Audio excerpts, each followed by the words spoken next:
Hi everyone, welcome back to Sima Gold.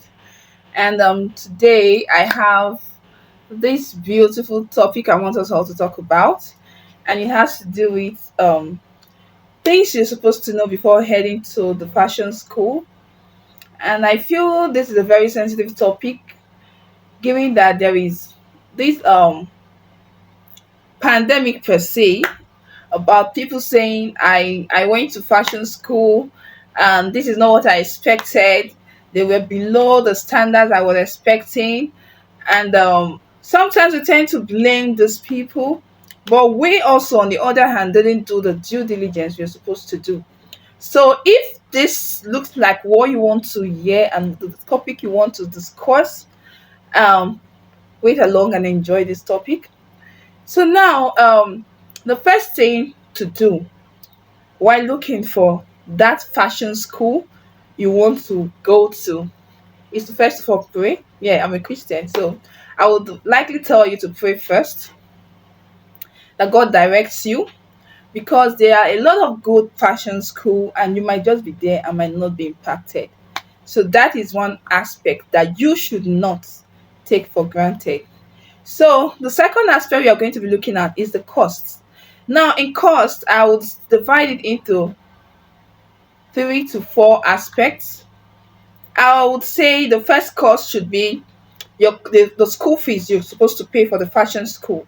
Now, I will stereotype this a little bit to Nigeria, because we also have, when we talk about fashion school, we have people who go to the university to study fashion and designing as a course. So that aspect is different. We're talking about now the fashion school whereby you go for a period of time, get trained to be an expert on a particular kind of design or all angles or aspects of fashion and designing.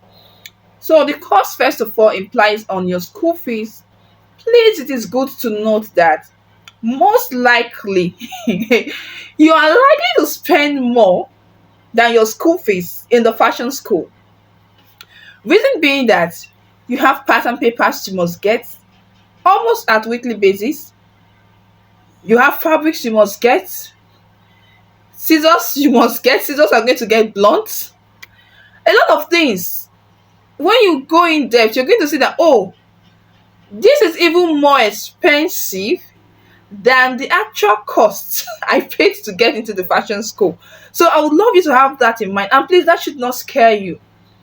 That is why you have this video that would enable you and help you to plan and not just get shocked in between the whole stuff. Another advice I would give to you should be, don't go looking for fashion schools that are way far if your budgets are not aligning. I would like to go to a fashion school where I would. So I wouldn't advise you to go to a fashion school that is so far if your budgets are not aligning.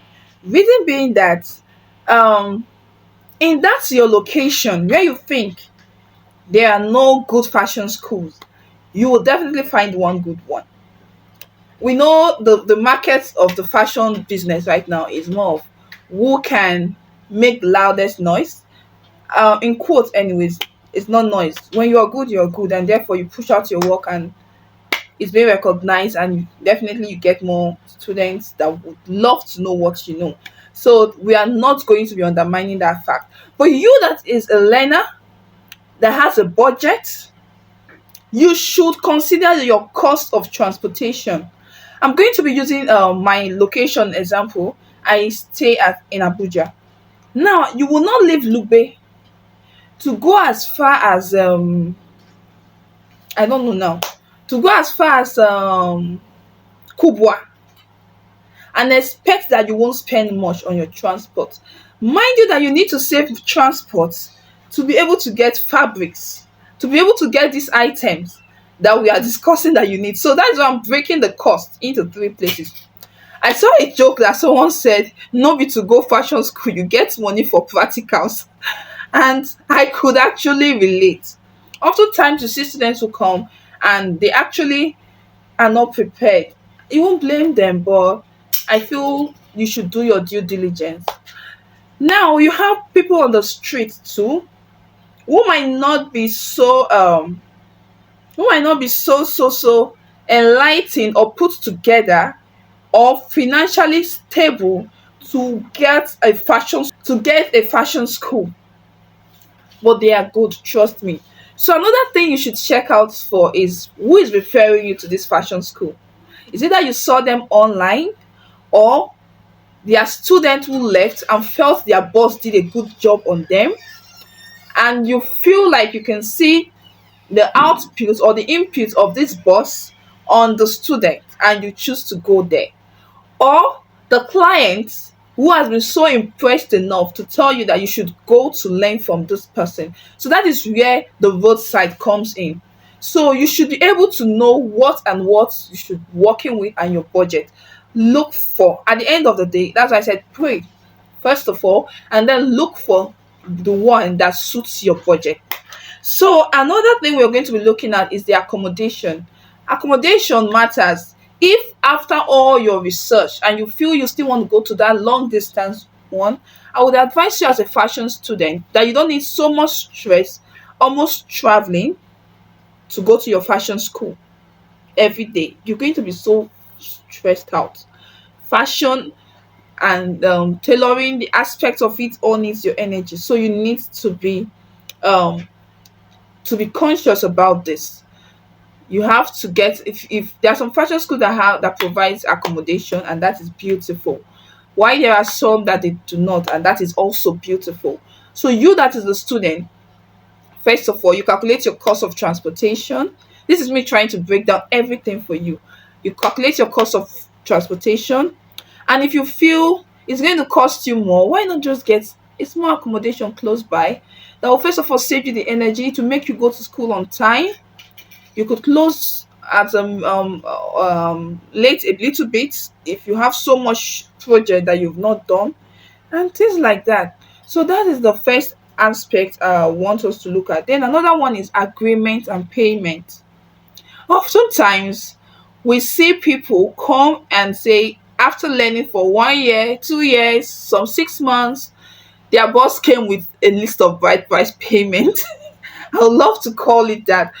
And also, this is no jokes to people who do that. But what I feel is not right is you as a student not asking for this, ask these questions. After learning, are there other payments that are required of me? When I want to graduate, what am I supposed to do? Am I paying for my certificate? Am I doing my graduation? Is there usually a graduation ceremony? If there is, what is expected to be done? So you should have these details and this information before you drop that first penny, so you don't regret. And it doesn't mean that their whatever standard is wrong. I just feel you should ask questions so that where you go, you learn, you can easily live there peacefully. Some people pay once and never get to pay anything apart from buying. Maybe there's a project that requires contribution of money, or there's a project that why some people they pay a certain percentage, which somehow sometimes are not disclosed to you, that you just paid some certain percentage, and then you get to find out after learning. Although most times it's not really in fashion schools, but some tailors on the street now put fashion school. So far as you're good, and I don't know what to say, but let me leave it there. And then the next one we're going to be talking about is know the difference. Okay, let me put it this way: course outline. After this video, I think the next video I'm going to be talking about the course outlines to expect, things you're supposed to learn while saying you're going to a fashion school, and not just anything. In fashion school, there are course outlines that could be broken down or add together. It could be broken down from beginners, intermediate, advanced, whatever name they give it to you. But what is most important in all of this is that they should cover everything you are supposed to learn, be it at the stage of a beginner, be it at the stage of intermediate, be it at the state of advanced classes, before you talk about masters and all of that. Now, please note, you that want to learn, note that there is a difference between upgrade or fashion course and going to learn fashion itself. Some persons, I've seen some persons that will come and say, do you know how to sew corset? I want to sew corsets. It's corset I came to learn. Sorry, ma. You now start asking questions. Oh, you've learned beginners, or you've done this, you've done that, and they tell you no, corset. No, you're supposed to start from the basic. You are supposed to start from basic bodies. You're supposed to know your bustier right. At least let me just use corset for example. Before you run to to corset, it's actually funny. But I'm trying to let you know that also there are some fashion school that just stereotype. I'm not going to be trying to attack any fashion school or fashion schools, but I'm just going to state this out there. Some just based on trends and teach. No, you are supposed to learn every basic. You have your dart manipulation, you have your slash and spread technique, you have your torso, you have everything, your pants. I don't see why you say you go to fashion school and you come back, you can't draft a basic pants. So those are the things you need to put into consideration. You need to take a good look at the course outline, and you are supposed to ask, ma, sir, as I'm coming, what are the course outline for this? And because you've done your due diligence behind to know the things you're supposed to learn when you go to a fashion school, when they present the course outline to you, you should be able to see that okay, yes, this could work, or no, this could not work. And it would help you to make a better decision. Then the next thing I would talk about, when you are now in the fashion school, let's say you've done all this due diligence and you feel okay, this is the place to be, and you're now there. Another thing you should know first of all is that you're going to meet different people. Your boss is a new different person entirely to you. The students you're going to meet, they're all entirely new to you. I would like to ship this in. Do not sleep on your fashion tutor. What I mean is, do not sleep on your fashion tutor is this. If you come and the sets you're with, like I was listening to Precious Apparel say something few months ago, and she said something. She said the sets that you are with determines the productivity you would get from the fashion tutor, and she's not 100% wrong. In fact, I feel she's over 100% right. Some of the persons don't think it's the same zeal you came with that the other persons came with. When you come and you see that the zeal there is not equivalent to what you want from your fellow student, like, you have to be the trigger. You have to keep pushing. Oh ma, we've not done this. Oh ma, this is the topic. If not, you are not going to get the best out of that teacher or your fashion tutor. N- um they're going to be pressure, yes, financial pressure, like I said earlier, to buy fabrics, to do things. And there are going to be pressure from your fellow students, competition. I hear when people say there's that I hear when people say that they they've experienced competitions and all of that. The industry you're about to get into is very competitive. Even I speaking to you is even competitive for me. So I don't feel there's anything as unhealthy competition. It all depends on you learning very well, focusing on your focus, and reliving your life. So you're going to see such pressures like people wanting to outdo the other. It is part of it. Yes, it's part of it. And the tutor's duty is even to ginger it up, because when I see you when you so I see you do something better, I will ginger it more. Say, see this person's own. No, get into the pressure, get into the competition, and bring out the best in you. So it is intentions that matters. If it is an unhealthy one to whoever is doing it to you, it's not your business. The competitions bring out more and more and more in you. But you have to stay in that consciousness, not to let it deviate you from what you're there for. So I think at the end of the day, you need to strike a balance. So you're going to expect pressure, you're going to see competition, and you have to learn to be compatible with. You're going to see different people from different places. How? You're going to see character. You're going to see different attitudes, even as a tutor and even as a student. So it's left for you to, know how to balance this. At the end of the day, always strike a balance. Do not forget you are there to learn. Don't, while trying to be competitive, become the teacher. Some teachers will sleep on you. They will not beat me. They will sleep on you. You know it. And it's not wrong to always ask questions.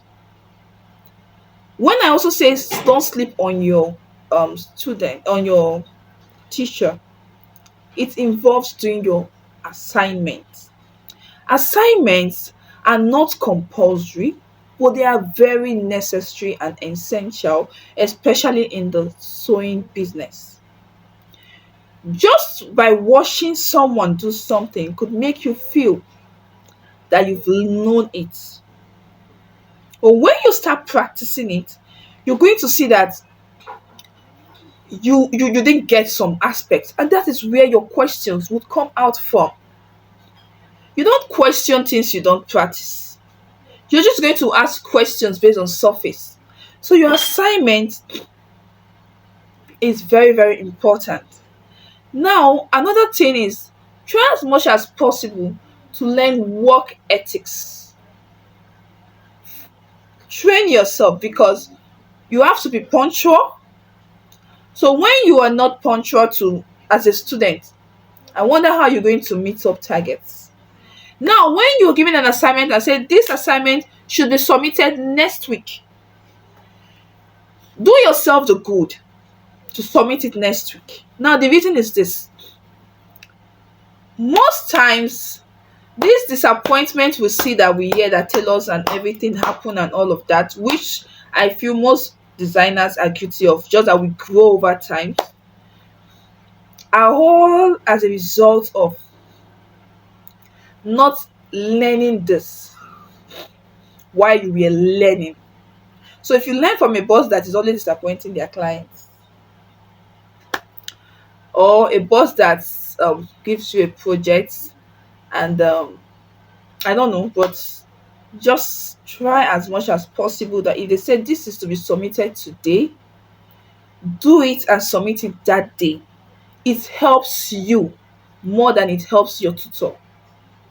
It helps you more than it helps your tutor. The reason is because you are going to learn speed and accuracy in that process. You are going to learn speed, you're going to learn accuracy, and you're going to learn meeting up with targets.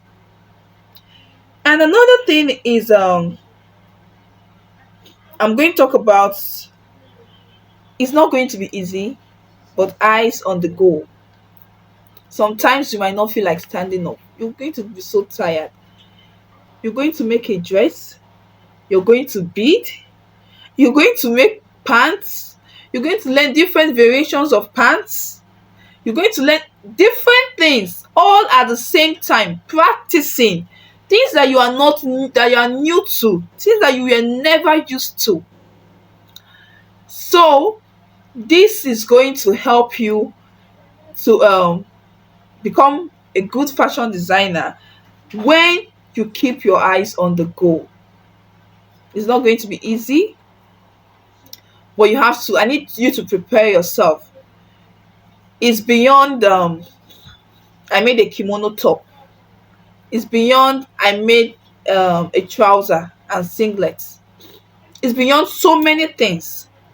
So the more you're prepared emotionally, psychologically, spiritually, yes, um, I think you can be able to do that. So the last, or the not the least, maybe over time I would still bump on this video or make more.